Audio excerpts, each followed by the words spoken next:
Welcome back to Kintsugi Heroes, Stories of Hope. This month, we're changing things up a little. You might not be aware, but Kintsugi Heroes hosts more than just this podcast, highlighting stories of resilience in natural disaster, hope and inspiration in the darkest times, and even more. Over the next 5 weeks, you'll get a preview episode from one of these podcasts in the Kintsugi Heroes network. Make sure to check the show notes for links to subscribe to these episodes, and if you know someone else who could benefit, make sure to share it with them as well. This week, you'll hear from Leith Moonen, a resident of Broke in New South Wales and survivor of the Hunter Valley floods from 2022. This episode is from Beyond the Deluge, Stories of Resilience in the Hunter Valley. Kintsugi Heroes brings you the following flood resilience stories in partnership with Singleton Neighbourhood Centre and grant funding from the Hunter New England and Central Coast Primary Health Network. To find out more about this podcast, head to kintsugiheroes.com.au. On July 6th, 2022, the worst flood in 70 years hit the town of Broke and the surrounding Hunter Valley region. The community is still recovering from the trauma the floods brought, destroying their homes and their livelihoods. In this special limited series of Kintsugi Heroes, John Millam sits down with the community who suffered as a result of the floods and gives them space to share their adversity, resilience, and compassion. It's only through connection and empathy that there can be a path to recovery. These are stories of trauma and can be confronting. If you find they have a triggering effect, please reach out to someone who can help keep you safe. Now listen in as John takes you beyond the deluge with Kintsugi Heroes.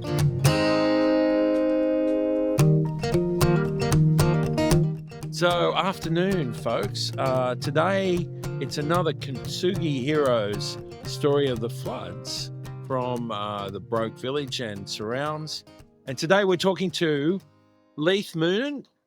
And Leith has got quite a story from 6th of July. But Leith and his partner, Karina, that's right, mate? Yeah. And you guys were caught up in quite a dramatic fashion in the floods. And it wasn't fun. No, and we'll get a chance to talk about that. But maybe we start, Leith, with a bit of background about what took you to the area, and we're talking about Broke and, of course, your village, which is Warkworth, which you mentioned was a little bit out of the way and not part of a hub of activity, but you were heavily impacted on flood day. So tell us a little bit about your family and leading up to that day, mate. What's your story? So we've lived at Warkworth for around 20 odd years. I believe it was mid to late 2000. We moved out there into the old schoolhouse, it's an old rural school. It closed down in around 1997. It was built in around 1859, I believe. So we lived there for quite some time. There was myself, my wife Karina, and my son Sean. Sean's no longer at home. He luckily for him, lives over at Nelson's Bay there, so he's got himself a good spot there. So we've been there a long time. I've spent a lot of time in the riverbed there. As you do when you've got a young fella growing up, you spend a lot of time down there just fish and explore, fish, all that sort of stuff, John. Mm. And then as he got older, he'd go off and do it himself down there. So we actually know the river quite well. We've watched it flood numerous times. Yeah. We've watched it being drought where I could see every stick that was in the riverbed up till recently. And there's a few things I've noticed with the river and what it does prior to flood. Mm. And what I've noticed is it will tend to sit at a higher level for quite some time leading up to it. Really, the indicators are there for people to take notice. I didn't. I just thought, it's going to be another come into the park and then it'll go down. Mm. It's done it many times since we lived there. It's something we're used to. Because it's not an unusual thing for a fairly low-scale flood to go through that creek, is it? Exactly. I'm actually led to believe that the Wollombi Brook is one of the fastest flowing seabed riverbeds in the Southern Hemisphere. Now, I do not know if that's true. I actually heard that from a mate who got it from his dad, and they're long-term rope residents. Right. So there's a lot of local knowledge comes into it, and I've seen it flow very fast. I've seen it flow very slow in flow.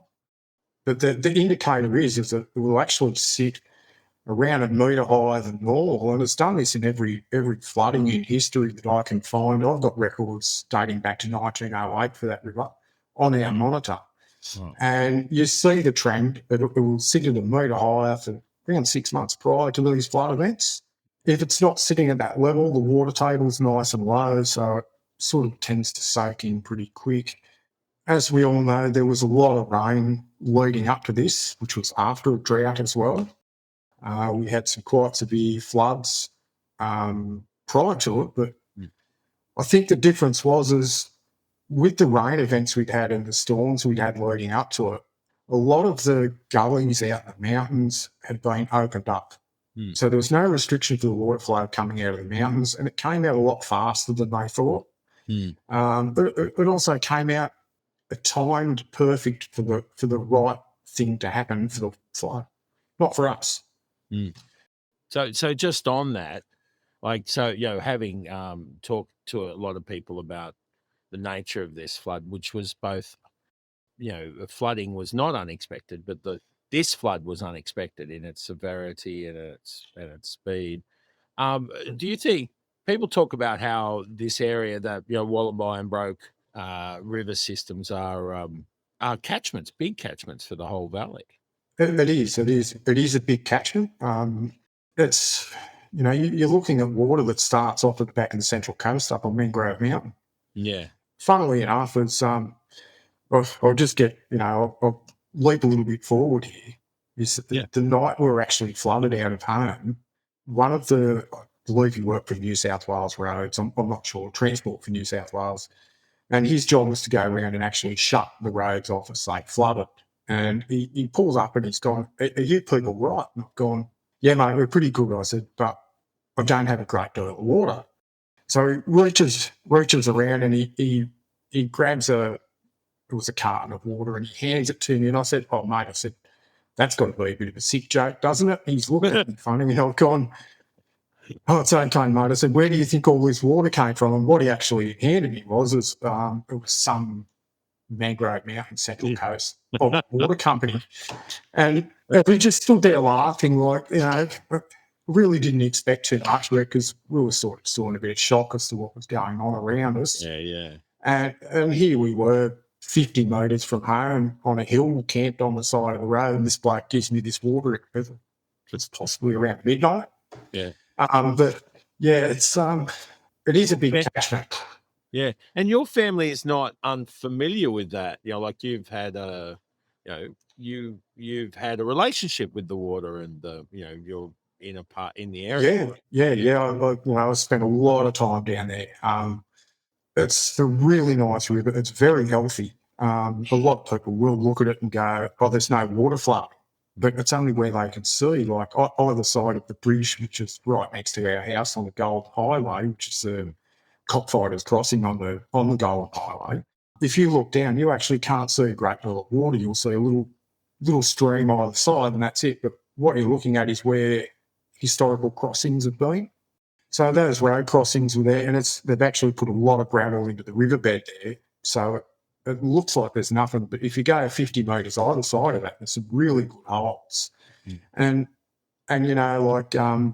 where you look at this, it's predominantly sand, but there's a lot of rock. There's a lot of different materials in the bed. So when it floods like this, it doesn't change a lot where I live. You look in other places where it is predominantly sand, it does change, it moves. I've seen photos downstream from our house from, I believe, the 1950s, and it's very wide and open. And that was after two periods of flooding, the 49 flood and the 55 flood. And what they actually did was they opened up the channel very wide. That's not healthy for a riverbed. It leads to a lot of erosion. You lose a lot of the bank. It's now at a point where it's starting to recover. There's vegetation on the banks, and it's held together really well. And on that, how it's held together is the water path directly down from our house, which is about 100 metres away. It hasn't changed. It doesn't look any different, really. There's a few logs and whatnot sticking up in the trees, which sort of give evidence of a flood. Besides that, you look at it and you honestly would not think anything's happened down there. It looks exactly the same. So it's really interesting. So before we talk about the details of the flood, tell us about how your relationship. So you've lived in a heritage schoolhouse in a beautiful part of the world, Yeah. right? Yeah. What was life like for you? What's the best thing about being in that area? Honestly, look, I can go down the creek, I can take a fish, I can just go for a walk along the creek. It's one of those places where you can just go and sit down and take in the birds and all the nature. There's quite a lot of wildlife around there, and I like to just go and sit down there sometimes. A wise man once walked past me while I was fishing, and it was really poor weather. And he said to me, young fella, he's gone, it's not a really good day for fishing. I was not having a really good day with that big going on. And I looked at this bloke and I said, look, mate, I said, sometimes fishing is not about catching fish. Yeah. And he just smiled and nodded and off he wandered. And everybody's idea of doing something's different. My idea sometimes is just to go and sit down there and take a moment for myself. Prior to that, look, we were quite comfortable. We had plans. We were starting to downsize a lot of stuff and get rid of a lot of stuff anyway, and just had to declutter from living in one place for 20 odd years. Yeah. You do tend to accumulate a lot of stuff from people going, I've got this, do you need it? It's like, oh, yeah, okay. So, you tend to take on stuff you don't need. So we'd started looking at downsizing anyway. We're no spring chickens anymore. We had plans for the future. We were quite comfortable and complacent. Besides, my wife had a workplace injury, so she was actually currently on workers' comp. That was really the only negative at the time. And, then we got to Christmas Day 2021. Same thing, everything's going along quite well. And then, once again, I was having one of those days where just nothing went to plan. I was trying to build stuff in the shed, and everything I went to do just went wrong. So I'll go ring the old man, I'll have a scotch on the phone with him. And just as I was walking out the shed, I actually looked down the road and I could see some lights coming down the road. Well, that's a bit odd on Christmas Day. I mean, quite bright lights.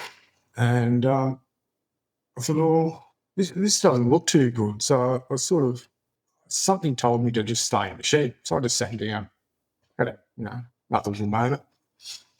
And next thing, my wife comes walking home. She said, it's the police at the gate. And they were there to tell me my father had passed away. Mm-hmm.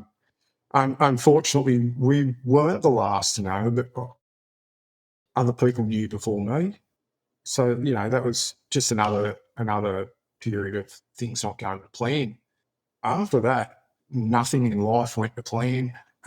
We're now, whatever it is now, 2.5 years after the flood, or 2 years after it, and still nothing's going to plan.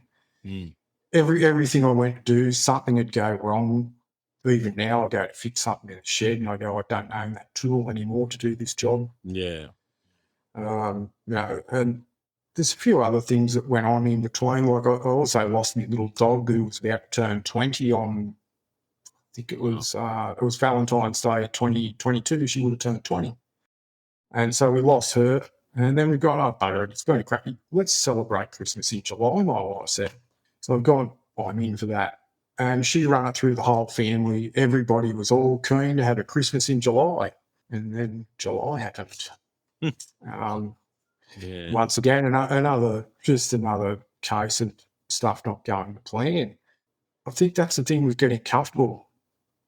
You get a little complacent, I think, and you think everything's going great. Let's just keep going down this path, and then chaos comes in. Yeah, so chaos in the form for those listening, as you pointed out, right, it had been raining and quite heavily at times, right? So, but that's not. We didn't get a great deal of rain. Right. Where we live, it did not rain a great deal. It was just constant drizzle for about 3 to 4 months. Right. It So was the water table was up, and it was up. Yeah. So when the water table's up, the water can't go anywhere. Yeah. So it came out of the mountains really fast and a lot faster than they expected. Yeah. So the rain event, early July, so 6th of July, you've been told, like, so you as you said, floods have come and gone, and they've been, they've all been pretty good. So were you prepared for a flood event that turned out to be significantly more, larger and more impactful than previously? No, not at all. With the amount of rain we had, I'm looking at it, I'm going, I've seen this before, I've seen it 100 times. It's going to come into the park and then it's going to dissipate away like it always does. The day prior to it, I'd been at a mate's place, had a beer, and I got walked out. I said, oh, catch this tomorrow. Yeah, yeah. And I got home and I thought, I'd better go down and have a look at it. So I wanted the 100 or so metres down the creek. It is a river, but I call it a creek. Yeah, yeah. I think it's named Creek, isn't it? Yeah, yeah. Well, or Cockfighters Creek. Yeah. I'll get there in a moment. There's quite an amusing little story about that. So I walked down, I had a look. It was sitting at about 6 metres, which is still in the bank. I was still on top of the bank. I'm watching the water flow. I thought, it just looks a little different. It was flowing, just not like it normally did. I thought, I'll keep an eye on that. So I ducked back up the house, had dinner. And then I'd go and check it every now and then. I thought, oh, look out, it's up to the March flood level, which was, I believe, around 8.4 metres in the March. Yeah. 8.4 metres, look, it was maybe 10 to 15 metres off the back fence at that point. Nothing to worry about because it's still got quite a rise to get up to the actual yard. So, that was the March level. And I watched this river, and it was, when rivers normally peak when they're in flood, they'll ebb in and out. And I watched this thing, and I'm watching it. So I stood there for about half an hour, and I'm watching it at the March level, and it's coming in and out, a couple of inches at a time. I thought, yep, it's peaked. So I went back up inside. I could still hear the water rushing outside as it rushed through the grass out in the front park. And then I started checking on it sort of hourly, and the first couple of hours, it sort of didn't really do much. It sort of sat around that March flood level. It wasn't till maybe 2 or 3 in the morning. I went and had one last look at it. I was quite confident it peaked, but it had peaked higher. And what I didn't realise, these were the rushings of all the different waters gathering together and coming down. Now, I think it was about 4 o'clock in the morning, might have been the last time I looked at it. I thought, yep, we're good. We're good. I'm going to bed. Didn't sleep very well still because I still had to go to work the next day. And I got there, I've looked at it. It's all good. Off I go. And my alarm went off. I thought, I can hear something. What it was that as the water had come up higher, it got into some longer grass, and I could actually hear it flattening the longer grass. Wow. And as I walked out there, I've gone, oh, this is not good. It had risen about another 2 metres. Wow. In about a 2-hour period. That was the biggest rush and biggest rise I've ever seen in that riverbed ever. Yeah. And that was about the point it had started coming in the back gate. I started running around then trying to save stuff in sheds. And I went to the first shed that was starting to take water, which is my main sort of workshop, which is a 20-foot container. In that container, I've got a lot of tooling. I collect vintage hobby lathes. So I've got some, quite rare old small ones there from 1920s jewellers' watches, which are no longer than 6 inches long, to, some good size ones. So I had some really good tooling. And anyway, so I'm running around in that shed and I'm going, I can't save anything here. So I was just putting stuff up as high as I could. And I shut the container and I stepped out of the container in ankle-deep water. And I'm like, this is really not good. So I've gone to the next shed, which was at this point quite dry. The water was starting to enter that shed, so I shut that one as well. And I thought, well, the other one down the back, it's gone. So that was the 3 sheds full of water. So I then turned my attention to the house, and by this time, my wife was still in bed. At this point, I didn't want to bother her over nothing. And at one point, I actually went and woke her up. And I said, look, you're going to have to get up. I might suggest you go and have yourself a cup of coffee and a shower. You're probably not going to get one for a couple of days. And she woke up bleary-eyed and looked at me and said, no, it'll be fine. I said, you might want to take a look out the window. And at this point, you could look out our bedroom window and the water was about 30 metres away and just hitting the tar on the road out the front. And she's looked at it. She still thought we'd be fine. And I'm going, you need to go and have a coffee and a shower now.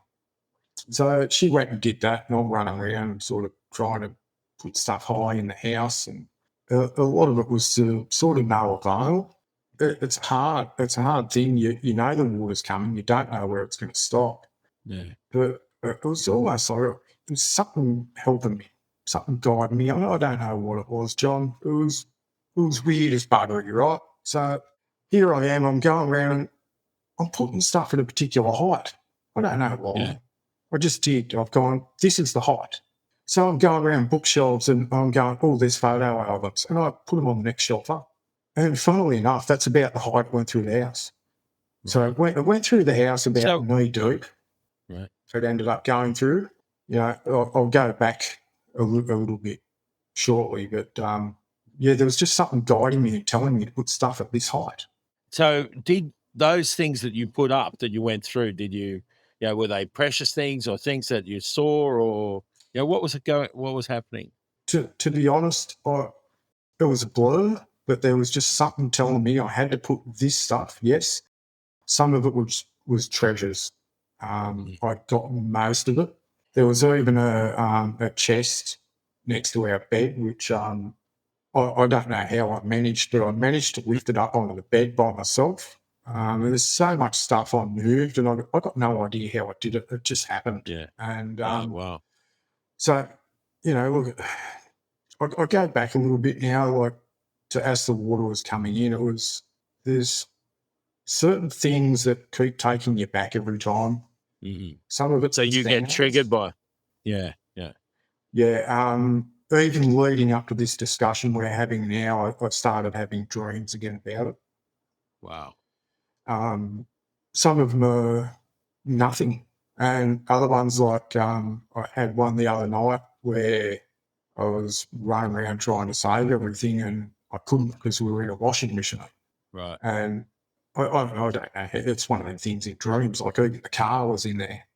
It's weird the things you see and hear, and it's sights and sounds and what will trigger these things. It's a hard one, the triggers, like even the recent flooding it's still going on now in WA and whatnot. We've had flooding in Queensland, flooding in Victoria recently. I see that stuff now and I want to be able to help these people. I want to be able to go and go, it's okay. You'll get through this. I don't know how to do that. My thoughts are with all of those people. I know what it's like. I've been there. I've been through it. There is a way out. It's how you get there is the thing. First thing when I saw the Victorian floods recently was another trigger point. And that's when the dream started again, was then. And I still hear the gurgling sound sometimes the night time. Wow. When floodwaters come across the ground, it displaces the air in there. So any air pocket gets filled up and it bubbles out. And it's like the ground boils. Wow. It's a weird thing. When I was running around the house trying to get stuff out, I was hearing this come through the floor. The floor would be, I guess, knee high. You could hear it resonating as it came up, approaching the floorboards underneath. Yeah. And as it got to the floorboards, it was a really weird sensation because what it did was it actually lifted the carpet and the material under the carpet, whatever it is, it lifted that as well. So as I'm walking around, it became like a trampoline. So you're bouncing around on the... Yeah, and it sounded like it was boiling underneath the floor. And that sound sat with me for a long time. It took about 6 or 8 months for that sound to actually leave me every night time. I wake up hearing it, hear it in my sleep. Sometimes I'd only have to hear that noise somewhere else, and it will just trigger it, and it takes it straight back there. So when you're hearing that noise, right? What is the feeling? What's going on for you? What do you when you are taken back to that moment? What's the feeling? It's almost outright panic. You can't describe it. I'll do my best to, because I think people need to understand that this is what it actually does to people in the long term. So now if I smell a particular smell or I hear something, it comes straight back. It puts you right back in there of that. When I was speaking to you on the phone the other day, you actually mentioned the word control, and you bang on. Any feeling of control you have is gone. You're at the mercy of whatever's coming at you. And with floods, you don't know where it's going to stop. It's really hard. And sometimes it can put you in a pretty dark place again. And even just looking back at some of the photos, I can look at the photo and I can almost describe to you what it smelt like and what it sounded like at that particular time. And it's hard to get through. Yeah. And some of I will send you a heap of photos and whatnot, and hopefully get some video to you of the water coming through. And you will actually hear in some of the video the bubbling. At one point there, I walked through into the laundry. The laundry it actually sits lower than the rest of the floor in the house, so it actually got inundated first. And when it went through the laundry, there was like a little crack in the concrete, and I believe there's some pipe work underneath there, and all you could hear was the water displacing the air out of there. And it was just bubbling, and a different bubbling to the bubbling that was coming out of the ground. Once again, it's hard to think back and then try and put it into words. Right. But the sounds do trigger things in people, as with any like that happens to somebody. There's memories, there's sights, there's sounds that trigger things. And I to me found it's the sound of that bubbling really got me a lot, and some particular smells. Wow. So even now, it's we haven't had a great deal of rain since, nothing really to report. So every now and then you will get a patch of rain, and I don't know if it just wets the right part of the ground, but all of a sudden you get that smell again, and it smells like that floodwater. Unfortunately for us, it was not just floodwater. As the floodwater went across the top of the septic, it actually displaced the entire contents of the septic through the house. So we had a house full of raw sewage, which contaminated everything in the house. And on that, one word of advice I would like to offer, even if it's canned goods, throw it away. Yeah. It's you don't know what's been on it. You don't know. Luckily for us, it was our shit. I can deal with my own crap. I do feel a bit for the people that broke. They had to deal with everybody else's crap floating around. Yeah. And we were unsure what to do. There's nobody coming around handing you a brochure going, here's what you need to do. Here's the magic brochure that's going to fix it. But that's the first thing, any canned goods, any food in your cupboard, just throw it. You can replace it. That's one of those things. There's stuff I tried to save and stuff I didn't bother. But it was, we actually did not find out till 2 weeks after the flood that it was contaminated so bad with E. coli.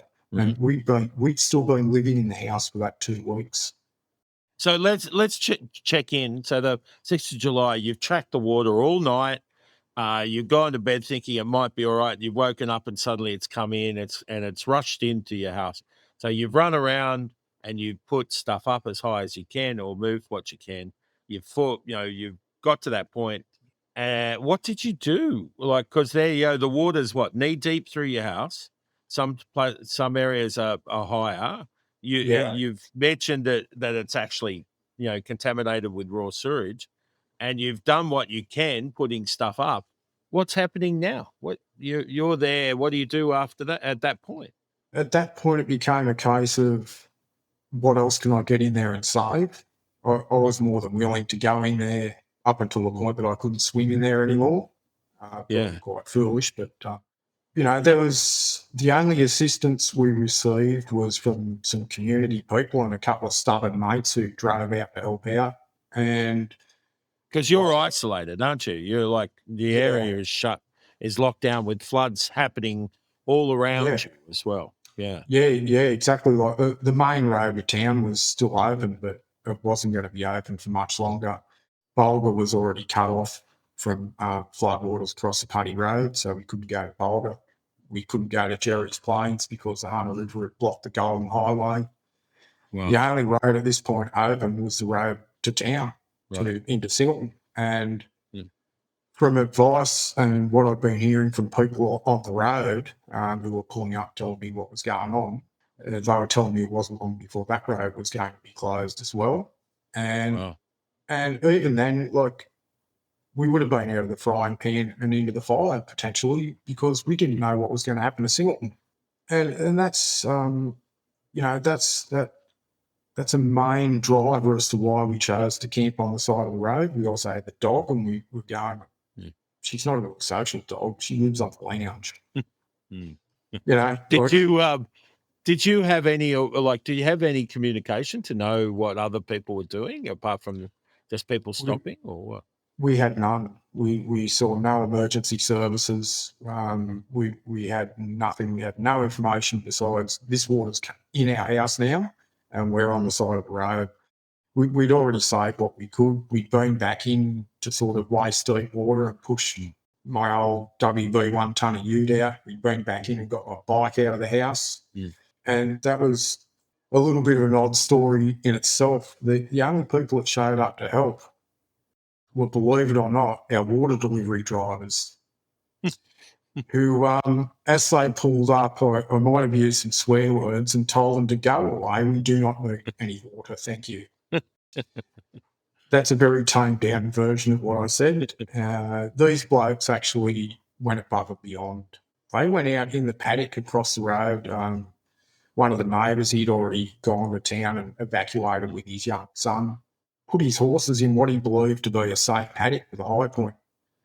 Right. Well, the silly horses and one goat decided they were going to go to a mound in the middle of the paddock, which was very soon afterwards totally surrounded by water. Now, these blokes pulled up and they saw this and they were straight out in that paddock. One of them had no shoes on in a paddock full of tiger pear and prickly pear and catheads. Oh, wow. And they're out there saving these horses and the goat. And at one point, they almost got them out, and then the lead horse let go, and off he'd go back to the mound. So off they traipsed the 50-odd metres back to this mound to lead them off again.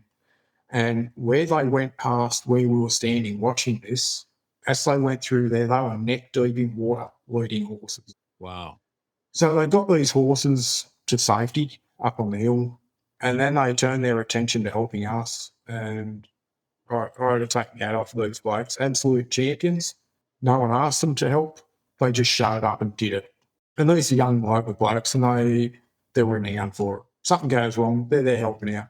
They even pestered us all night by coming back and making sure we were okay. Wow. And that's the sort of community spirit that got us through it. And I hate to say this, I'd love to be able to sit here thanking emergency services for what they did, but I can't, John. I can't. They didn't help us. And it wasn't, we never saw anybody from any emergency services until 2 weeks after the flood. And it took, for me, I was having a bit of a reminisce and a little moment, so I thought, I best get on here. So I jumped on the old Facebook thing. I think family and friends that had been out helped. And I ended up with, unfortunately, in our case, I cannot help any of the emergency services as we still not have seen them. Right. And one of my friends saw this, who is a part of the Bulga Community Centre. And next thing, we had help everywhere. Wow. Your Okay. phone's ringing, and it's like people are showing up. It's like, oh wow. We still hadn't eaten properly. Yeah. We were living on stuff like baked beans and whatnot, and it was only that for some reason, when we evacuated, I chucked a couple of cans of baked beans and sausages and bacon in. Thought, we're going to have to eat something. But besides that, we had no supplies. We had nothing. It was all wet or gone. Even medication. Our medication was gone. Wow. That's the sort of stuff that you need in a nutshell. You've got to have that stuff. So for 2 weeks, sorry, mate. For 2 weeks, you were camping on the side of the road. The water went down, right? So when did the house become, free of water? Well, it was in and out that quick. It was like a tide. So it entered the house. Look, I'm not real sure what time it was. It was sometime prior to lunch, but it first entered the house. And it would have been around 11 a.m. the next day. It was back down to the floorboards again, and I was straight back in. And I went straight back in, so I waded across the yard and went back into the house. And as I opened the back door, it was weird. So I opened the back screen door. I opened the back door, and all of a sudden, all this stuff started flowing out of the house. It's like, oh, there goes the shampoo and conditioner. There goes the pills. There goes this. There goes that. Oh, there goes a piece of paper. And we've got a photo somewhere of a piece of paper that was under our bed. It somehow ended up on the outside of the screen of the back screen door. Now, it had to get through 1, 2, 3, 4 closed doors to get to there. So when I left, I actually closed every door in the house. And here's this little piece of paper, and it was a card to my wife from, she used to work at a preschool. So I think it was from one of her co-workers, like a Christmassy thing. And here it was, just perched up between the mesh of the screen and the actual fire screen material. But somehow it was on the outside. I don't know how it got there. I can't explain that. I'm also a drummer, so I have drumsticks everywhere. There was even drumsticks that I know were under one bed or in a particular. I found this stuff in different rooms, and I don't know what went on in there while it was going on, but something was certainly going on. It's really odd to go, I know that was there. Why is it here? But as I walked into the house, though, I'll just go back to that. So I walked into the house and I'm going, this actually doesn't look too bad. We're really lucky. And I started looking around and going, I think I can save most of this. And so this was on day one. We just went mad. So I got a bucket and I'm basically walking to the front door and I'm just reaching down into the flood water and dipping the bucket in and then just going and bucket and mud, because we had no power. So I'm bucketing mud off stuff and wandering around. I had no shoes on at this point. Yeah. It wasn't mud. Yeah, some of those chunky ones that you pull out with your bare hands and you go, that doesn't feel like mud. It's not a good feeling to know that that's what it actually was I was cleaning out. And once we realised that that's what had contaminated everything, we basically gone, we need to save a roof over our head. We don't own this place. We rent it. We have done for many years. Basically, we threw all our stuff out the front. We sort of saved the bed. So we had a bed to sleep on. And then I actually rang our awesome real estate agent. And I said, look, this is where we're at. This is how we've been impacted. Do you mind if I start ripping the carpet up? So away we went. Big bits of carpet, and by crikey, it was heavy. They actually, as soon as the road was open, they sent a labourer out to help me. So I was going sort of 24 hours a day. At this point, I wasn't stopping. There was a lot of caffeine drunk at that time. I do like a coffee or 10. And anyway, so the labourer would come out and he'd do a full day, full 12-hour day with us, and then he'd go and I'd keep going. And I think it took us about 2 or 3 days to get all the carpet out. At that point, they then sent out the EPA people who did the swab tests, and that's when we found out about the E. coli. And So you've discovered that you've been working in a totally contaminated in site. What happened yeah, to you as a result of that? You and Karina. that was not real fun. We both ended up with stomach issues afterwards. It sort of affected Corona more than it did me. I was basically wet for weeks. I had the same gum boots on. I don't even think I had socks on, to be honest. And I know the first time I took the gum boots off, I was like, oh, that was a mission. Because I was stuck on there pretty good. I had sores all over my body that wouldn't heal. And when I say sores, I mean just horrible looking sores. And so they gave me a couple of lots of antibiotics, which then clogged up my intestine because I couldn't go to the toilet. That's what antibiotics do. I was also taking some quite hefty pain relief due to what turned out in the end to be, I believe I ended up with 3 fractured ribs as well. So the fractured ribs came about from just moving stuff I shouldn't have. Yeah. And they didn't pick up on that till a long time later. I also spent one weekend, I think I spent an entire weekend by myself. I ripped the gearbox out of my car. I rebuilt it on the bench out of 3 broken other gearboxes and then put the gearbox back in because I had to move the car. And at one point when I was rolling around on the car, I felt something tear in my groin. And I don't know what happened in there, but it's never been the same since. Something's moved inside and it's just stuff don't work like it was, So it's pretty full on physically, doing all Yeah. of this hard labor and trying to save it. Then you Yeah. realize that the whole site is contaminated. So most of your gear, including musical instruments and stuff, Yeah. is no good. Yeah. Yeah. Look, I lost a lot. Didn't really gain much, but a lot of experience, which wasn't ideal. It wasn't the situation I wanted to be in. The positive side to it, I guess, that I tried to take from it was I had a lot of stuff I didn't know what I had to do with it.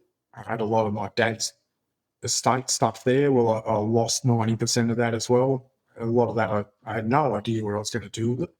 And it was finding out the actual E. coli results. And when I say E. coli results, we failed dismally.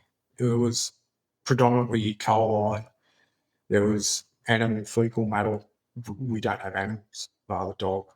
They were telling us there was stuff like chicken crap and all that sort of stuff through there. We don't have chickens. I don't know where that came from, but it was quite heavily contaminated. And that's when we started reassessing everything else and going, well, we're not stuffing around this. We've got to get rid of it. It's terrible, right? The idea that there you are, you've got stuff contaminated. How did you get support at this time? Once that sort of happened, we were at about the 2-week in mark where we began what became known as the Road to Nowhere tour. Crikey. Which was my nightly updates for family and friends that I was doing on social media, just to let everybody know we were okay. No one really heard from us for a couple of weeks, and so I thought people need to know. My phone was ringing off its choppers, and I couldn't answer it because everything was wet, and we had stuff outside we're trying to dry, and it just kept raining. But yeah, there began the Road to Nowhere tour, where we were living in a glorified camper trailer, which became known as the Tent on Wheels. Right. So the 3 of us lived in there for 2 weeks, and that was our first month of the flood. So that entire time, I was working around the clock. The poor old dogs following me around everywhere like a bad smell. Apparently, we all smelled bad. But yeah, funny story, Johnny's people don't walk in and go, geez, it smells bad. We would ask, or just smell bad? And they go, no, it's fine. And it's not till much later that you talk to people and they go, oh, it stunk. We could smell it from down the road. And it's like, oh, great. It wasn't, it was like at the end of the first month, they found Karina emergency accommodation. So off Karina and the dog went to the farm. Right. So they put her in a boarded up farmhouse that was about 15 kilometres away. Yeah. So the journey into the farmhouse went a bit like this. I'd drive down the gravel road at night time past the swooping owls. Then I'd have to cross the gate and the cattle route. Then after that, it was quite a muddy trail. And I knew it was only going to be a matter of time before I got bogged in there. But anyways, as you go down the muddy road, you'd have to go past the killer bee's nest. Then there was mud splash number 1. Then mud splash number 2, which was basically a spring on the top of the hill. Mm. And then you'd get to the old boarded up farmhouse, which had been boarded up that long. It was running rampant with rodents and snakes and bandicoots. People don't believe me there was bandicoots, John, but I assure you they were there. So I used to, I don't know if I'm allowed to say this or not, but I used to sit on the veranda up there in the evening shooting the rats with the slug gun. It's quite a humane way to do it if you do it right. It's better than biting them. That's instant. I actually got sick of doing it. So one night there, I think it was the first night or second night Karuna had stayed up at the farm by herself. They were just glad to have a bed, a roof, a floor and a fireplace. So it was getting around 11:30 at night. I thought, I better go back to the tent on wheels where I was now illegally squatting. As I'm going out, I got to the spring on the hill, and that was as far as I went. You can just bogged straight down to the chassis, and that's where that ute stayed for the night. It was at that point I tried to get the ute out and, doing what I could to no avail. And I thought, I've got to walk. I've got to go to work tomorrow. And yes, I was still working through a lot of this. Wow. It's like 11:30, midnight. I got to go to work. So I walked back over to the farmhouse covered in mud, and I said, my ute's stuck. And she said, I know, I can see. So we went and tried to get it out again. Still couldn't get it out. I said, look, I've got to walk. Something's telling me I've got to walk. Luckily, where they put it was out the back of one of the coal mines, and there was security up there. Right. And something was telling me I needed to go, and I needed to go now. So off I've gone. She's going, you're mad. I said, I know, but I've got to go. Yeah. We had too much down at the other place. It was people getting around stealing things. So I had to get back there for security purposes. And as I started, I think it was about 1.5 kilometres, this muddy driveway, I could see the security car coming down the road, and I thought, oh, you beauty, this is meant to be. And I saw him pull up at the gate, and I've gone, right, I'll get my torch out, flash it. I've gone, oh, it's still in the ute. So here I am, I'm running down this road, middle of the night, and the only thing I had was a lighter. So I'm clicking this lighter, hoping I made it see it. And I saw the lights. He swung around at the gates, and he checked to make sure that the gates were locked. And I saw him reversing back, and I thought he hasn't seen me. And I'm clicking this lighter, and I'm running as fast as I could, which isn't real fast. I've got a bit of arthritis, so I'm a bit slow nowadays. Anyways, at the last minute, I saw the brake lights come on, and he drove back towards the gate, and I thought, you beauty, he's seen me. So I got to lift back, and luckily I got another car to get to work the next day. But basically, the ute had to get pushed out with an excavator. That's how well bogged it was. That became my nightly thing. Every night I would I'd pull up at what I was calling home, which is a glorified 10 on wheels, which was pretty fancy, I reckon. It was that fancy, John. I even had some mates call up one night, and they've called in to see me. They, for some reason, didn't hang around too long. I was a bit feral looking. I smoked bad. Wasn't overly friendly either to anybody. That was my own personal rubbish going on there with what had happened to us. Yeah. And anyways, these dudes, they stuck around for about 5-10 minutes, and they're going, oh, we're going, we've got to go. And I jokingly said to them, oh, go on, piss off then, you blokes are just jealous of how I'm living.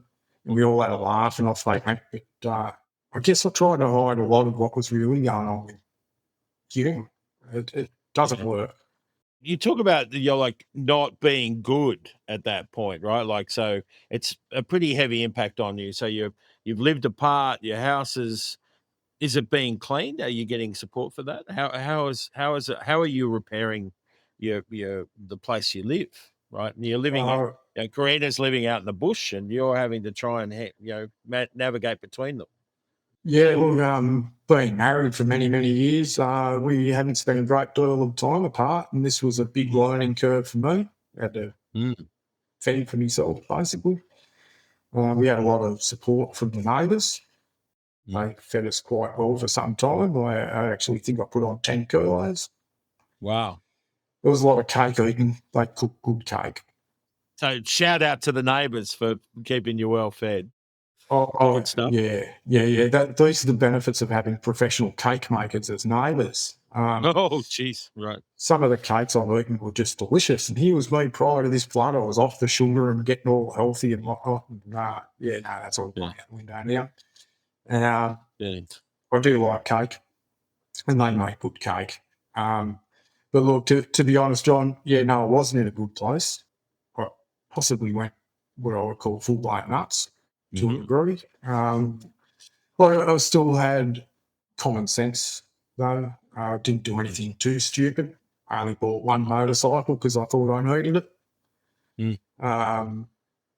And that was simply to get in and out of the farm in case the ute wouldn't get in and out of there. Probably not something I really need a great deal now, and I'm not going to tell anybody that I need it. But basically what I was doing back at home at the old school was I had a production line set up of pressure cleaners and different cleaning stations.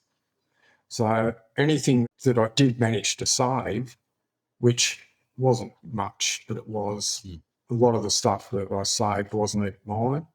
I saved a bit of Dad's stuff. We managed to save a few good things. But I had a production line set up where our first port of call was bleach. I went through so much bleach. So if there's been, an up in the shares of bleach, if anyone's invested in bleach, no problem, anytime. Good on you. Yeah, but I used a lot of bleach. So first one was bleach, and then I'd have another one. So then I'd get hit with the pressure cleaner. Then I had another detergent I was using, which was a disinfectant. Then my last one was a car wash and wax to just try and protect and salvage things because I knew it was going to be stored for some time. At this point, we were told we could not re-enter the house, as what happens with rental properties and leases. The second something like this happens is the lease is now null and void and torn up and means nothing. We were basically homeless. And that's, I didn't think I'd get to almost 50 and after I'm over 50 now, but look, I didn't think I'd get to almost 50 and be a homeless person who still had a decent job and it must look pretty weird as I was getting out of the tent in the fancy blue shirt every morning and getting in the ute and going to work. But the house had to sit and dry out. In the meantime, I'd sort of go in there when I could and I'd be bleaching walls and pressure cleaning. I pressure cleaned that entire premises from floor to ceiling numerous times. So if they had to come and swab again, it probably would have passed. They never gave that opportunity. They just got, here's the initial swab results, you're out. You cannot enter that premises. They let us go in there for about an hour at a time, and it was there was quite strict conditions around that, and it was only to get our stuff out. I kept looking at it going, it's not great deal of stuff. It's not going to take long to get it out of here. But one thing, one of the real estate chicks actually said to me at around this point when we became homeless a month after the flood, she said, it's going to take you at least 2 years to get back on your feet after this. And I actually laughed at her. Gone, no, she did right. I'll be back on my feet in 6 months. It'll be fine. Wasn't she right? I haven't seen her since to actually let her know that. But look, this is a process. It takes time. Yeah. And it takes a lot of time, especially when you be stubborn and don't accept anybody's help. And on that, I think I wanted help, but I didn't. So people would come to me and go, what do you want me to do? And I go, look, I don't know. I don't know. How do you accept help from somebody when you don't know what you need to do? So it became, I don't know, I felt like I was just sort of, I guess, running around bumping into brick walls. Do you think that idea was really about your still being impacted by the stress of the whole thing, the flood, right? Because not knowing what to do, that's a fairly common response after a big event or trauma. Definitely, nothing could be further from the truth there. There's no set of rules around this. I like to say there is. There's all sorts of stuff online where you log on after a disaster, and it's all well and good if you log online. You've got to think to do that, and it's the last thing on your mind. The first thing that come to my mind when that water started coming into that house was, we got to get out of here. We've got to save ourselves because nobody's coming to do it for us. Yeah. And even Corona has said to me afterwards numerous times that if I had not have been home, she would have waited for emergency services before she left the house. Wow. Because we had the bushfires in 2017, 2018. That had quite a toll as well because we were constantly on bushfire watch. Yeah. We saw the Rural Fire Service regularly who would come around and check up, and they would do regular drive-bys around the community and looking at the fuel on the ground, and they even came and slashed particular areas as a bit of a preventative measure. We saw nothing like that this time around. And it's a shame because prior to this, I think it was the 2007 floods, we had the SES come around and go, oh, now, this is going to do this, it's going to do that. And I said, oh, mate, yeah, look, it's all cool. We've got a hill behind us. If anything goes wrong, we're going straight up there, not worrying about anything. This time around, it happened too quick. 2007 was a slow flood. I can't remember the height to that off the top of my head. I do believe it got to possibly 9 metres at home. That's roughly. That was quite a substantial flood that actually hung around for a long time. It was a slow-moving flood, so the water sat in the park for days and days and days. And, of course, the one day I go to get the kayak out when I come home from work, the water's gone, which was quite a regular thing I'd do as the creek had come up. I'd get the kayak out. Not in this one. There was just no opportunity. It came in and out that quick. And it was the sheer speed of it. I think it even caught the emergency services off guard. They say they like to listen to local knowledge. My experience of that now is they will listen to you. I don't know if they hear you. I know if it had have stuck at what I predicted, the water would not have. It would have come into our yard. It would not have entered the house. Yeah. Unfortunately, it went about a metre higher than they predicted, and even that, they actually have their data incorrect on that. They think it went to like 11.1 metres. It's a simple fact of 11.1 metres is when the data stopped reading us. That's when the monitor went underwater. But actually, from my measurements using the 2007 data point on the bridge and where high tide was in 2022, I believe it got to around 11.4, 11.5 metres. The importance of that, John, is what's happened is they have a particular data that says it got to this height and it got to here on the road. It's wrong. So they think at 11.1 metres it gets to that road. It's not. It's 11.4 or 11.5. It gets to the road up. And it'll actually cut off the Golden Highway at that point. It was about an inch off going over the road, just down from where we were camped. We even looked at having to possibly move where we were already camped. On that first night camp job, I'm going to give a tip here. Sausages and bacon on a campfire with wet wood are not ideal to cook. I couldn't get the fire hot enough. They were the worst sausages I'd ever eaten, but I ate them. I love bacon. And even this bacon was bad. Like, I think we threw it away, and it was like, it was just terrible. I don't think the dog was going to eat it. I think I ended up eating canned baked beans or something. And then one of the other neighbours, he actually came down at around midnight and gave me a nice plastic tub full of chicken, a packet of biscuits, a thermos of coffee. And I'm a bit of a coffee snob, John, and I think it was only, like one of these freeze-dried coffees, but it was delicious. I bet. And, I stayed up all night watching that there too, thanks to his coffee. Some of this stuff I can never repay people for how they helped us out. Even, the places you go after that sort of stuff in your own head while you're battling this sort of thing is it the panic and the shock of it just keep you going. So you don't really take in what's going on around you. And I found it wasn't too much later, even now when I look at some of these photos and I go, oh, lost all that. Yeah. And that's when it sort of hits home.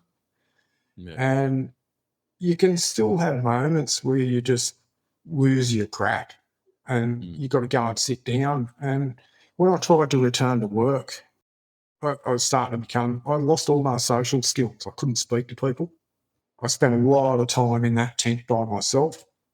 Sometimes the battle was just making a cup of tea. Other times the battle was lying down because I was in that much pain. Got me body being broken and worn out. I'd then go and try and sleep. I couldn't sleep. So it's like, I ended up, I was taking a lot of Valium, a lot of painkillers just to try and shut my brain off. That didn't work. Some of the inappropriate things people can say. I was telling somebody about what had gone on with us afterwards, and somebody had overheard it and said, oh, and they'd actually said, oh, get over it, we're sort of sick of hearing about it. Well, that's really not appropriate. But I bit my tongue. And some of the kindest things people have done for me is one day I was sitting down, I'm having a moment, and having a really good, I was basically sitting out in the back on a step at work. My body was in agony. I was exhausted, totally, 200% exhausted. And I was just sitting out in the back, there was water coming out of my eyes and stuff. It must have been raining, Yeah, something like that. Something like that, John. And anyways, one of my co-workers who I've worked with for many, many years, he just walked up and sat down beside me and popped his hand on my shoulder, and he just sat there. That is the kind of help and support that people need, not advice. It was a simple act of just sitting there with me, knowing that you're not alone. And then he, funnily enough, he's had his own issues as well with life. Nobody gets it easy. We all have, John, and it's how you work through it that makes a difference. He walked inside, so he's come into the office and he's walked back out where I was sitting, and he just handed me a card. Said, if you want to talk to someone, mate, ring this bloke. And I did. Because, I'm a bloke. I thought I was tough enough to deal with this rubbish. I was tough enough to hide it. And I think that's all I did was I hid it. I hid what was really going on. I'm not sure if I actually got to this bit later, earlier on, but I spoke about changing what I would actually tell people when they'd ask about how we went.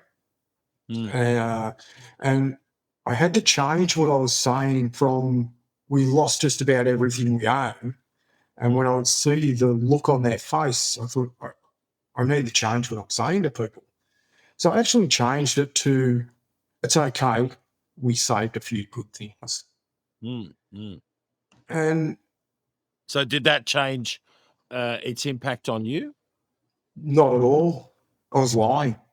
It was a lie. Well, yes, we managed to save a few good things. It's, you go around and you go, we've saved all the trinkets on the top shelf, but we don't have a top shelf to put it on anymore. Yeah. And that makes it hard. So we've still got stuff boxed up that we don't know if we'll ever come out of those boxes again. I've still got sheds of musical instruments that I don't know if they're okay. So we've got you're still, working your way through this. So where are you overall? Well, 2 years down the track, I'm still cleaning stuff up. I'm still pulling stuff apart and trying to fix it and put it back together. If it doesn't work, I throw it out. I thought I could save everything and I can't. I simply can't. So it becomes a time where you've just got to go, bugger it, it's gone. And some of the stuff that we threw out was quite substantial. Yeah. And some of it not. It's the little things like not so long ago our son come to visit and we were sitting around at night time and we were talking about, believe it or not, handwriting of young people. They can't write very well. They text everything, so the handwriting appears to be a thing of the past. And I made the comment, well, actually, your handwriting was pretty good. I don't know if it was me that made the comment or Corona. And he's gone, no, my handwriting's terrible. I said, well, funnily enough, mate, I took about 3 paces and I reached onto the shelving in one of the rooms and I pulled out his kindergarten first handwriting book. Wow. And it, like he's in his mid to late 20s now, and that got him a little bit. Now, even on that, so he wasn't here through the flood event, but he's also lost stuff.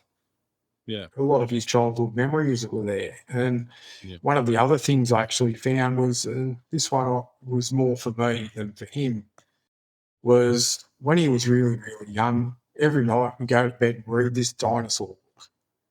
I found that as well, and it was okay. Wow. The other book, I think, was a shark book. It was no good, so we had to go. But it's funny, the things you manage to save and the things you can't. And it's the things you can't when you find them.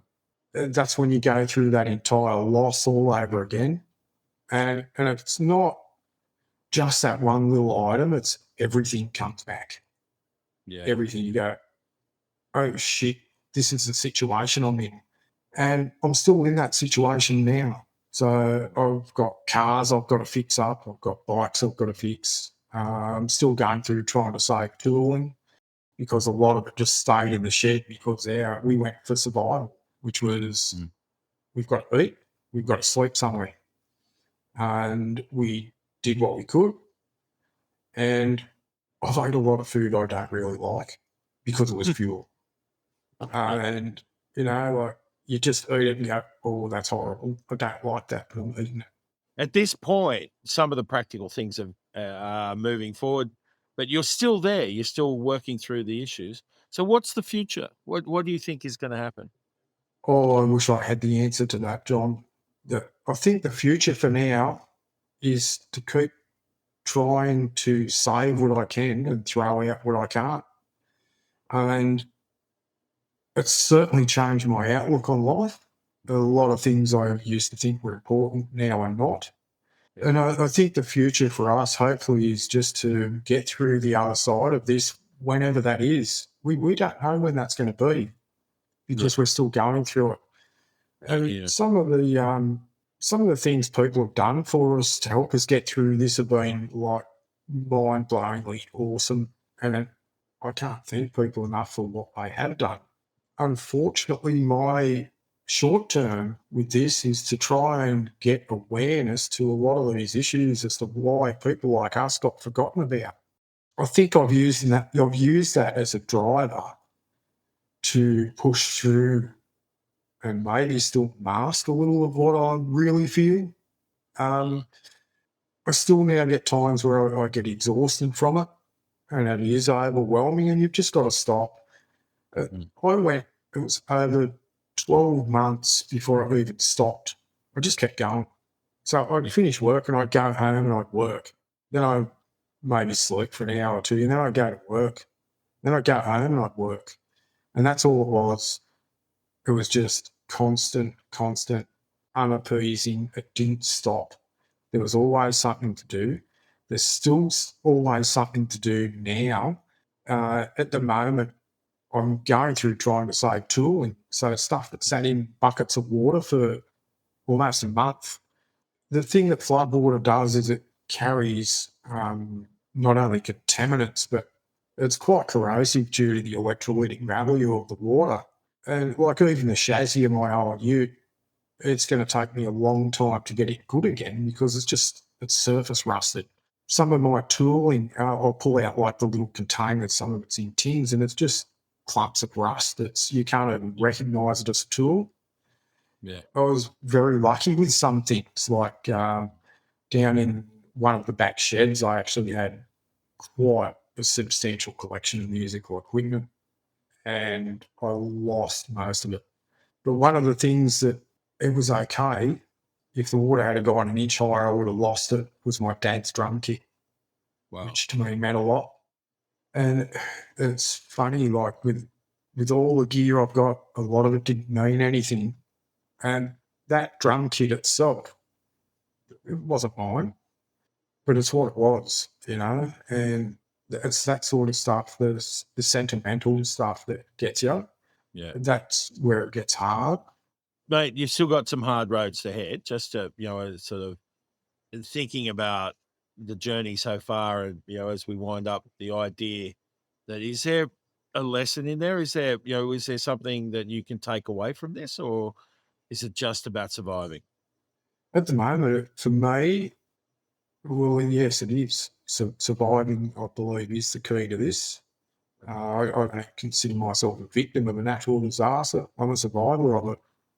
And I'll push through and I'll do whatever I need to do to get through this.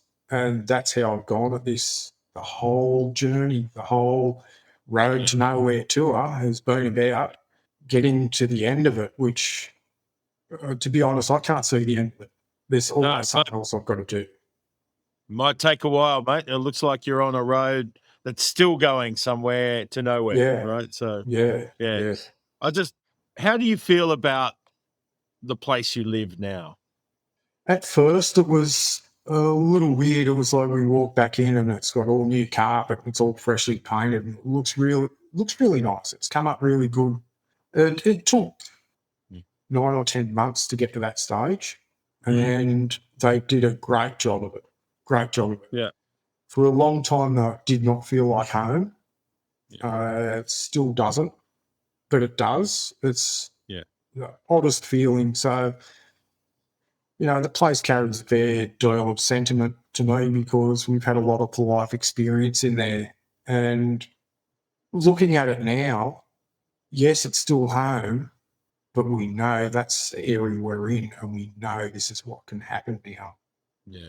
Historically, there has been floods through there before, they tell me. I can find some evidence that suggests it. I can find evidence that doesn't suggest it. I believe it has been through there higher. They told me the 49 flood went through higher. That I don't know. I've read reports on Trove where it says the school was in 6 foot of water.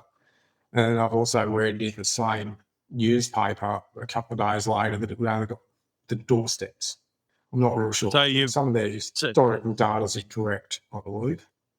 So you're left with potential, it's home now, but, maybe you're a little bit more wary about things that are possible. So going forward. Oh, definitely.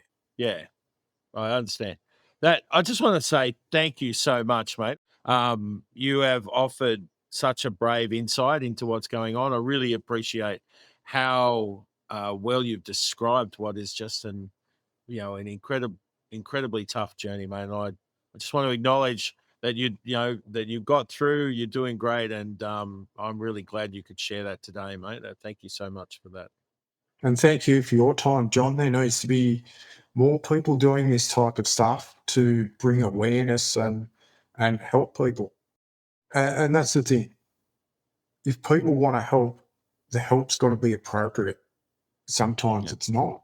And as I said earlier, some people can hinder and people can help.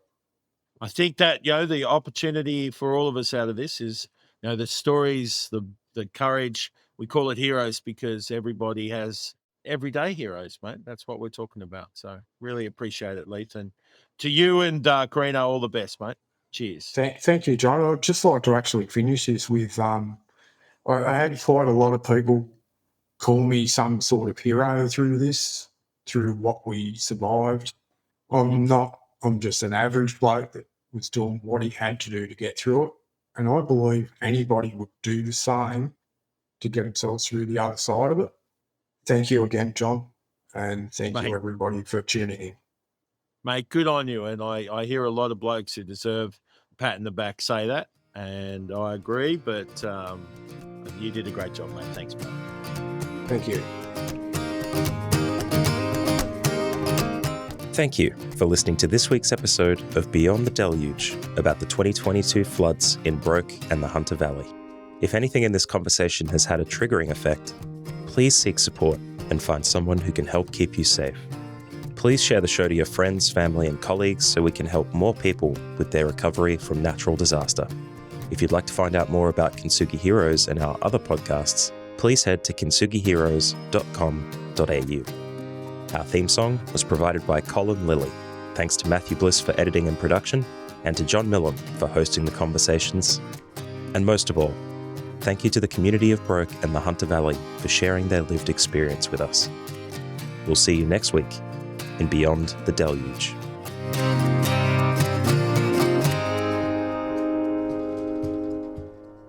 Only when it's broken. Only when it's broken. When it hits you in the middle of the night and the truth burns so bright. Only when it's broken. Only when it's broken. Take pride in those cries. It's only for tonight, and then you rise. Only when you're broken. Only when you're broken. Only